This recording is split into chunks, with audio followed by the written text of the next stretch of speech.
The street was quiet. No traffic, no shouting, no signs that, in just minutes, it would become the center of a homicide investigation. It was March 15th, 2021, in Eugene, Oregon, a weekday afternoon like any other. Children were still in school, neighbors were at work, and the sidewalks were nearly empty. By 3:05 that day, everything had changed. Police cars lined the road. Yellow crime scene tape blocked off a single-story home. Inside, a woman lay dead. Outside, a man stood in handcuffs, his head lowered, saying nothing. That man was 35-year-old Isaiah Trent. He had just traveled across the state to meet a woman he had spoken to for nearly 2 years. Her name was Vanessa Drake. It was supposed to be the start of their future together. Instead, it was the last day of her life. She had told him she was 39. She had sent photographs, bright, youthful, full of energy. But when he stepped into her home that afternoon, he learned the truth. She was 57. The reality didn't match the woman he thought he knew. And 2 hours after his arrival, she was dead. What happened between them inside that house would be described later as sudden, brutal, and deeply personal. No forced entry. No burglary. No stranger danger. This was not random. This was close. How does a relationship built over years end in blood within hours of the first meeting? Why did he stay when the truth was revealed? And what drove the final act? This is the case of Isaiah Trent and Vanessa Drake, a story of connection, deception, and a truth that ended in death. Isaiah Trent was 35 years old, a high school science teacher in Portland, Oregon. Students described him as quiet but fair. Colleagues said he kept to himself. Those who knew him well understood why. 4 years earlier, his marriage had ended. His wife had left for another man. Since then, Isaiah had spent most of his time at work or alone at home. He had served in the Marines before teaching. Discipline was a part of him, but so was loyalty. And once he gave his trust, it was hard for him to take it back. Isaiah had never been fully comfortable in the dating world. In person, he hesitated. But online, things felt easier. He could speak freely. He could share pieces of himself without fear of being judged. That comfort would eventually lead him to Vanessa Drake. Vanessa was 57 years old, though online she claimed to be 39. She was divorced, a mother to one adult daughter who lived out of state. Years earlier, she had owned a small hair salon. But business slowed, and she closed it. Since then, she had been working part-time at a clothing boutique. In her social circle, Vanessa was known for always having her phone in hand. She posted pictures regularly, carefully lit, heavily filtered, always showing her at her best angles. Her friends said she craved attention, especially from men. They didn't see it as unusual. After all, she had been on her own for years. What they didn't know was that Vanessa had been speaking to several men online. But one of them, Isaiah, was different. With him, she built a steady, daily connection. He became the one she called first in the morning and last at night. For Isaiah, those conversations filled the empty space left by years of loneliness.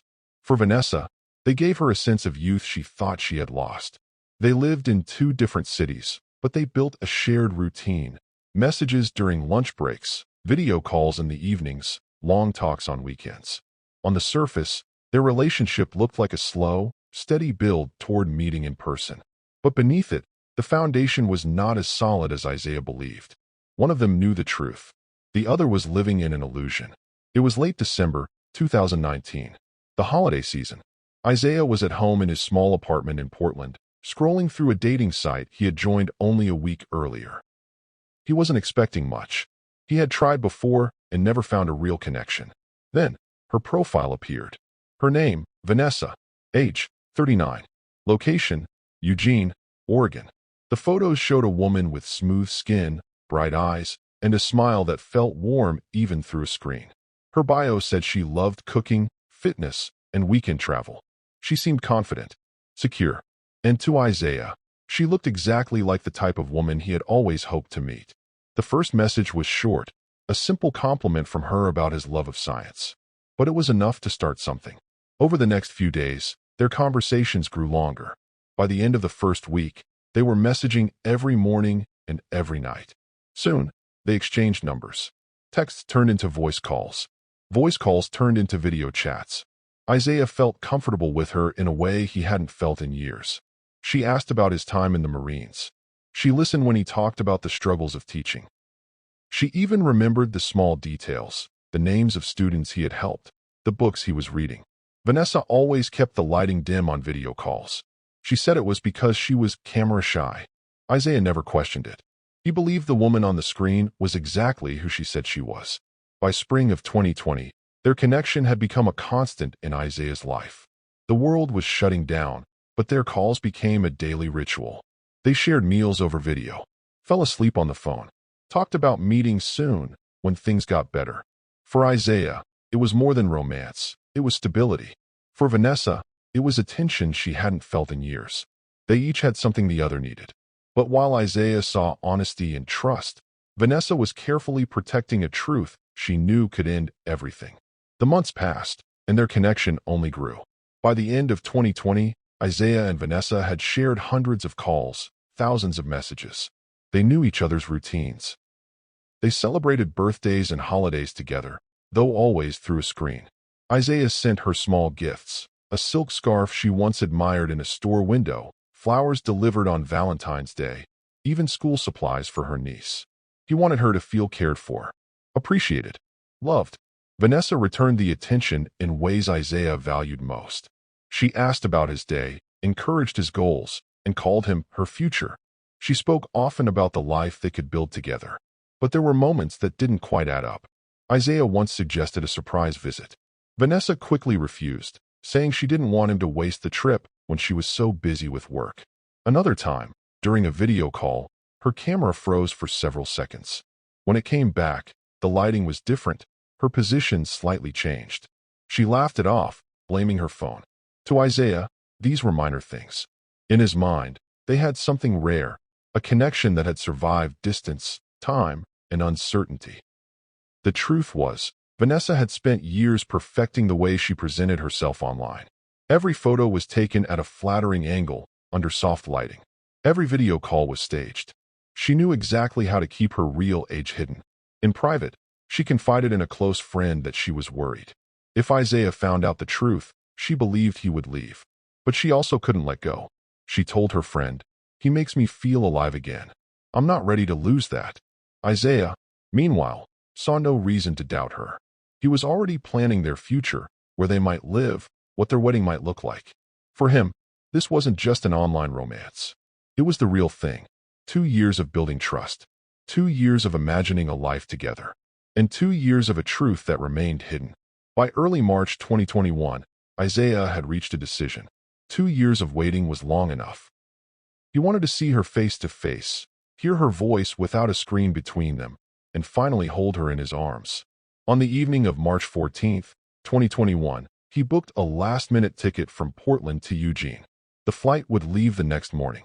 The plan was simple: arrive before lunch, spend the afternoon together, and stay for a week. The night before his trip, Isaiah barely slept.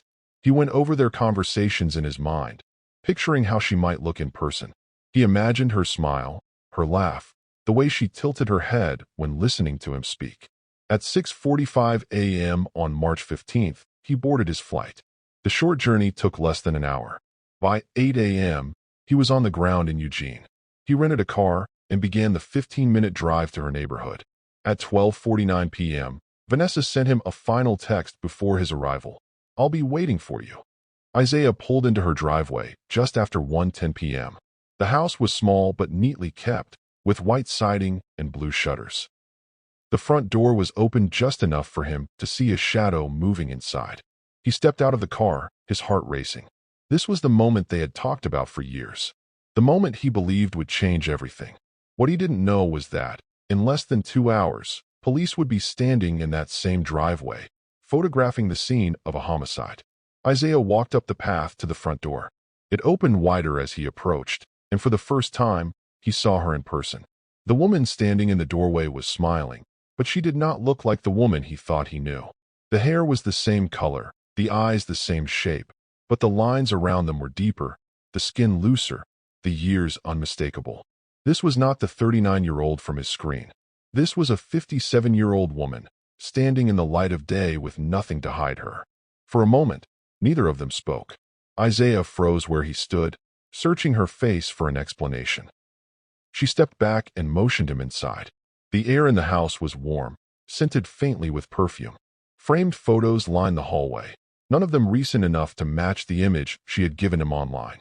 In the living room, they sat across from each other. She tried to make small talk, asking about his flight, his morning, his plans for the week. But his answers were short. He was still processing the shock. When he finally spoke, his voice was low. He asked her why she had lied. She told him it didn't matter. She said age was just a number, that their connection was real regardless of what her driver's license said. Isaiah didn't respond right away. He looked at her, then at the photos on the wall, then back at her again. The image he had carried for 2 years was gone. In its place was a truth he hadn't asked for and could not ignore. Outside, the neighborhood was quiet. No one passing by knew that inside this house, the meeting they had both imagined for years was already falling apart. The first 30 minutes were quiet. They moved between the living room and the kitchen, exchanging words that grew shorter with each passing minute. Isaiah kept circling back to the same question, why she had lied. Vanessa kept offering the same answer, that it didn't matter. She told him their feelings were real, that nothing had changed except the number she had given him. But for Isaiah, everything had changed. The woman he believed he was meeting was gone. In her place was someone he felt he didn't know at all. At 1:45 p.m., a neighbor walking her dog saw them through the front window. They appeared to be talking, but their expressions were tense. The neighbor kept walking. By 2:10 p.m., the conversation had shifted. Isaiah's voice had grown sharper. He asked why she hadn't told him the truth from the start.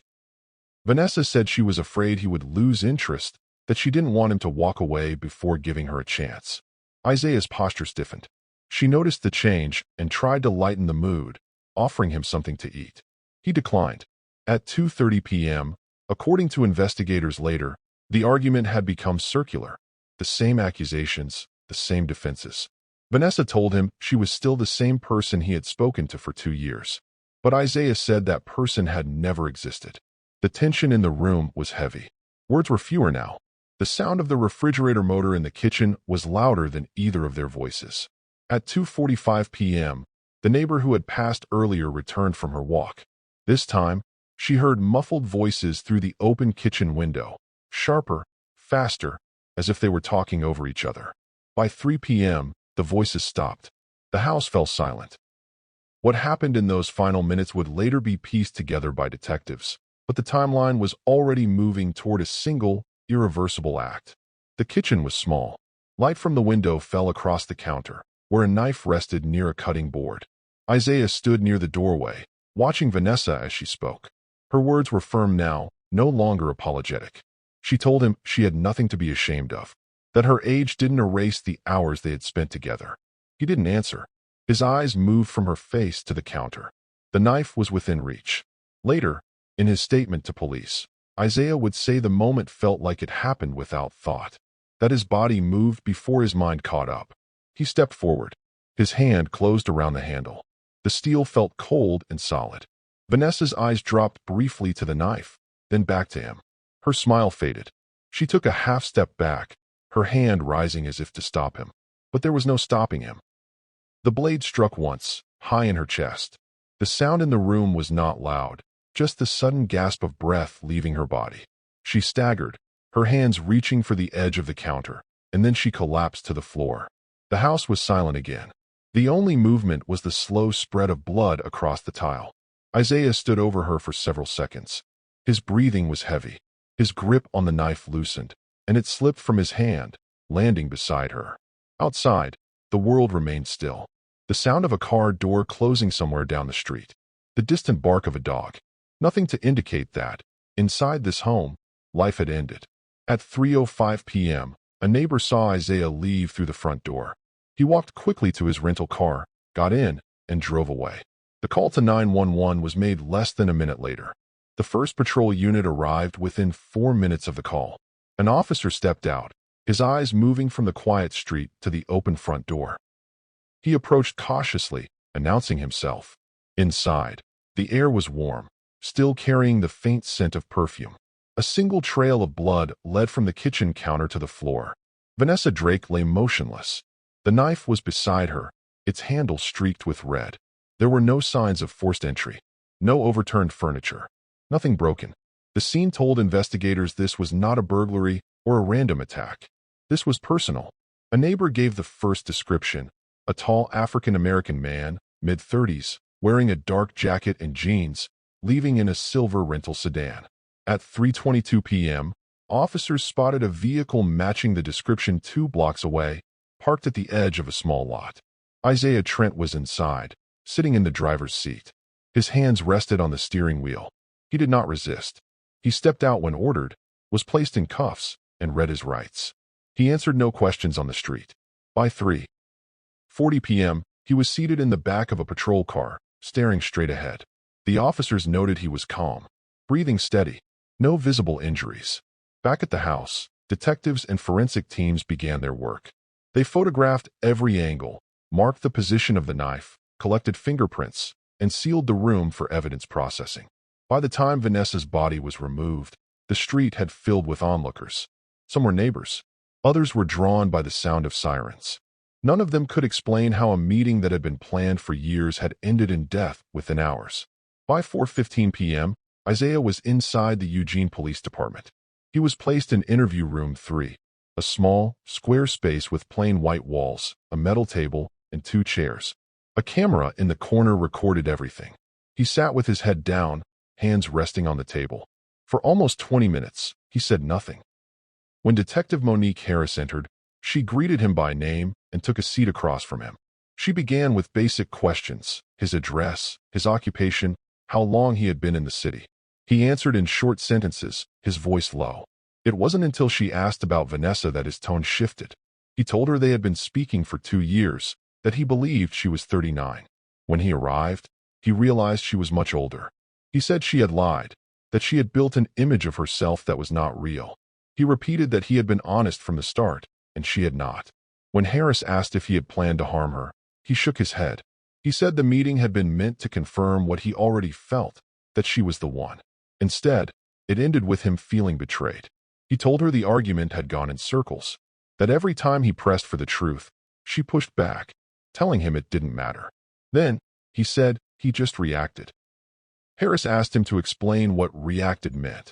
Isaiah looked at her, his expression unchanged, and said, "I picked up the knife. I didn't think. I just did it." He gave no further details. No apology. No visible emotion. By 6 p.m., the interview ended. He was booked into the Lane County Jail on suspicion of murder. The next steps would be in the hands of prosecutors. The investigation began with 2 parallel tracks: the digital trail and the physical evidence from the house. Detectives obtained Isaiah's phone, and it were nearly 2 years' worth of messages between him and Vanessa. The earliest conversations dated back to December 2019. At the start, the tone was light, flirtatious. But over time, the messages grew more personal, more intimate.